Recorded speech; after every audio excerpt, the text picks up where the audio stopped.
everyone, it's Amanda Haney and I'm with Brittany at Branchline Farms here in Wellington, Ohio, and she has invited us over for a coop tour, but this is kind of a larger scale operation than we're used to. It is not just this cute little coop behind us. She's got quite a bit more. So Brittany, if you could start out by letting us know kind of what you guys do here on the farm. What do you raise poultry wise? Yep. So we have about around 425 layers. Not all are in production yet, so I'll have another group of going into production probably in about a month, and then in about 4 months I just picked up a bunch of little babies. I'll have another 75 going to production. So I think right around 300 or so are laying. We're getting about 150 to 160 eggs a day. We sell to 2 restaurants up in Cleveland, one on the Flats and one in Tremont area. And then we also sell down to our market in Dayton. They do the more of the colored eggs, the dark browns, the blues, the greens is what that market is. Do you find they sell for more because they're colored down there? Yes. And just curious, because I know a lot of people are like, what is the going rate for a dozen eggs? And for your purposes, where you sell them and how you sell them, what do you get for a dozen eggs? Yep, so we're essentially wholesaling to the restaurant and to the market, and so we're right around $2.50 to $3 a dozen, depending on the time of the year and what the need is. Awesome. Well, let's take a look. This is what you call your grow out coop? Okay. So, and your husband's a handyman. Yes. So we're really thankful for our handyman. It's really cute. If you could just walk us through and tell us kind of what your thought process was and how you did things. Yep. So thought process first was to be cute because it's close to the house. It sits right behind the house. So we wanted to look like the saloon look.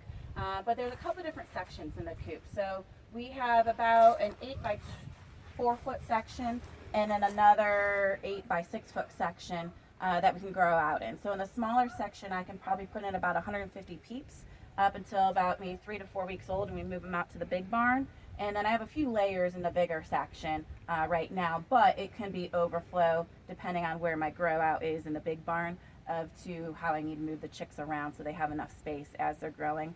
It keeps them warm. It keeps them away from predators. There is not an animal that can get into this barn, which is really nice.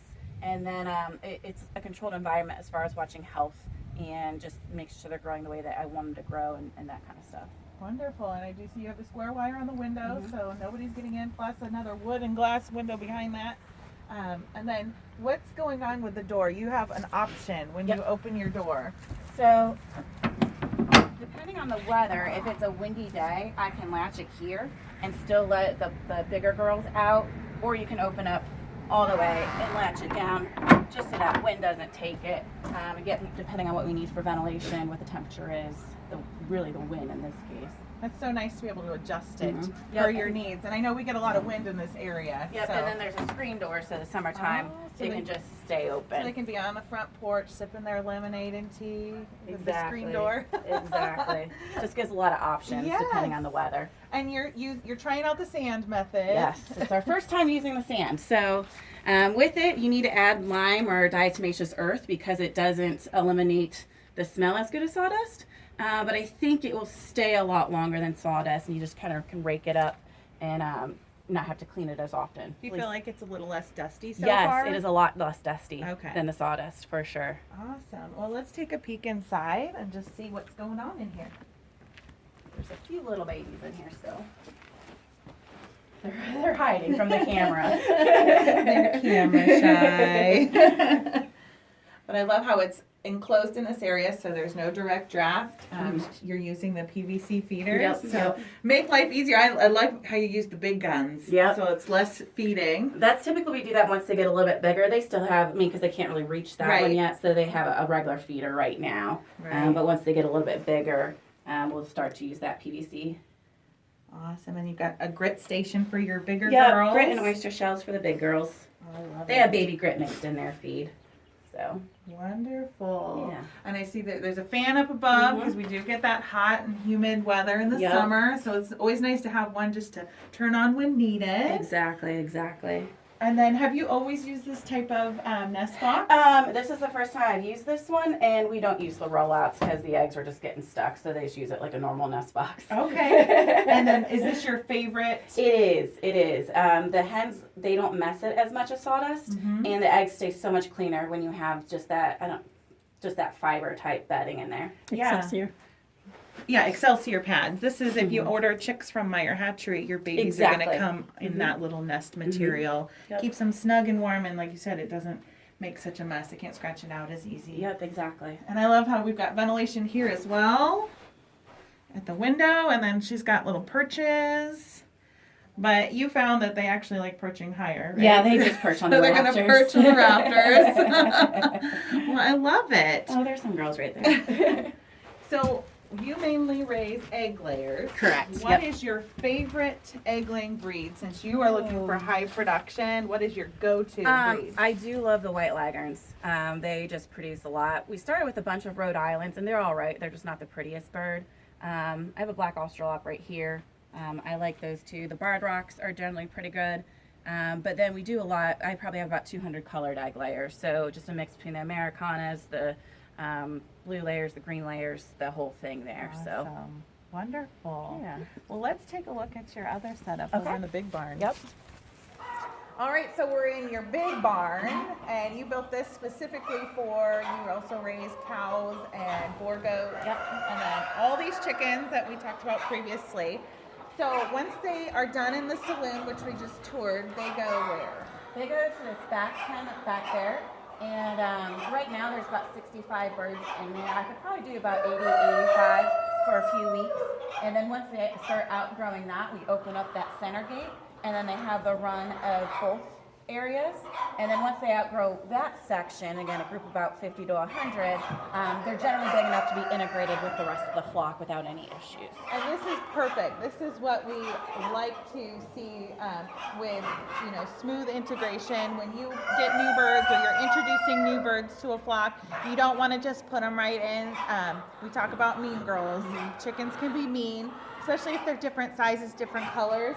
So with this setup, they can see each other, but they can't get to each other. So after a few weeks, sometimes even a month, they've become besties to where you can put them in closer with the big girls. And then finally, when they're about the same size, they can all live happily ever after in the big setup. Yep.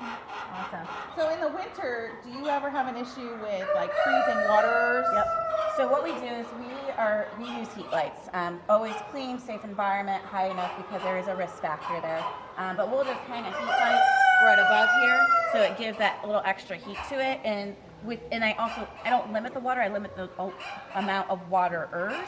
And so by the time it's for the afternoon chores, there's only that much or so left, so it doesn't freeze as fast. Oh. They're drinking it fast enough with that heat light. Good. So right now I Yeah. have probably about 8 different water stations. When it starts to get freezing, I'll probably take that down to 3. That's a good tip. Have less to fill, and then they're drinking out of the same one, keeping the water And it's always flowing. fresh. And, Yes. and the water's flowing, kind of like that ping pong ball effect. Exactly. If they're pecking at the water, it's not freezing. Exactly.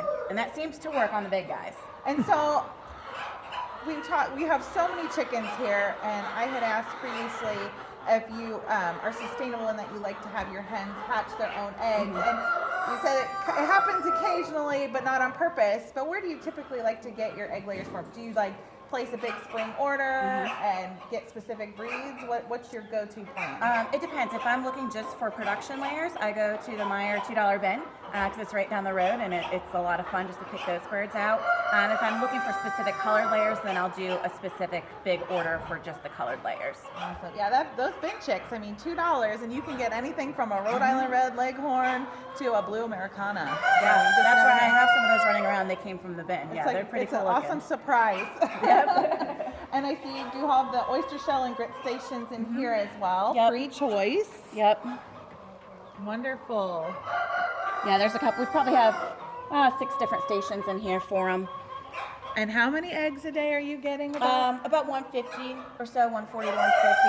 And I'm hoping to increase that up to about 200 once the next batches start to come Wow. on. And then you're always dealing with molting birds and limited production, and then chickens that just look like they're molting. Yes, definitely. Well, as the weather changes, I know we were in the 80s just like 2 weeks ago, and now we are threatened with snow. So you just never know what the weather's going to do. Is there any other tips and tricks you'd like to tell us about in this setup in here? So we have the nest boxes in the corner. They definitely go to them.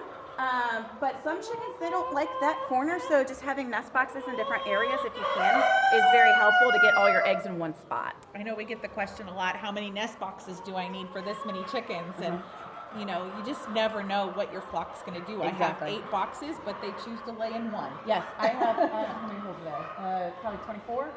No, 2, 4, 6, 8, 10, 12, 14, 15, 20 holes there. They don't lay in every one, and going off the true numbers, I don't have enough boxes per hen, but even if I had more there, I want to get more eggs there, Right. just because they like to lay in the different portions So of the you barn. get to have a scavenger hunt. And we'll just do a pan of the inside of the barn. This is her scavenger hunt area where she gets to collect her eggs. But she's kind of learned where they like to lay. You'll see they're in the goat hay feeders, and of course they like those because they're nice and cozy.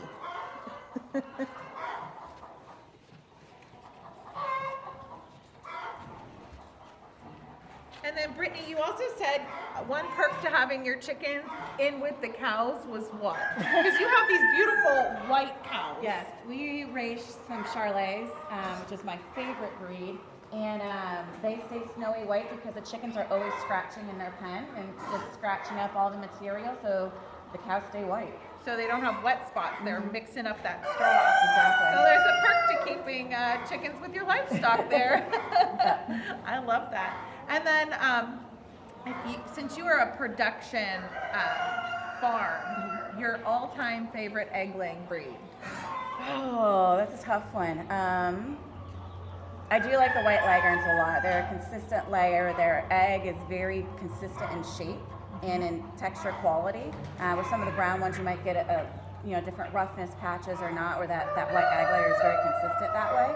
I also like the brown leghorns, and the well summers are some of my absolute favorites too, just because that dark egg and a little bit speckled, that keeps the production high. I just love what you guys are doing here. I mean, it's not every day you see millennials doing this egg production business. They also raise boar goats for fair and cattle, and it's just kind of motivating. You know, you just never know what you can do when you have a goal. Yep. So it's pretty neat. Did you grow up around livestock and chickens? We did 4-H, FFA, and then we did some show stock, traveling in different shows. But yeah, we always had the chickens. We used to the Ohio National Show, and we raised cull ducks for quite a bit, but we don't have any of the ducks right now. So yeah, it's always just been fun. So if you guys have never heard of 4-H or FFA, please Google it. They're awesome programs. Even if you live in the city, there are groups near you. You do not have to have a farm to be a participant in 4-H, but there's so many great things that your children can learn and values and skills that they can take on into their adulthood. I mean, look what Brittany's done with this farm, with the skills she's used or learned. I hope you guys enjoyed having us here. Oh, for sure. And thank you for inviting us. Yeah, thank you. And if you guys have any questions for Brittany, they are Branchline Farms here in Wellington, Ohio.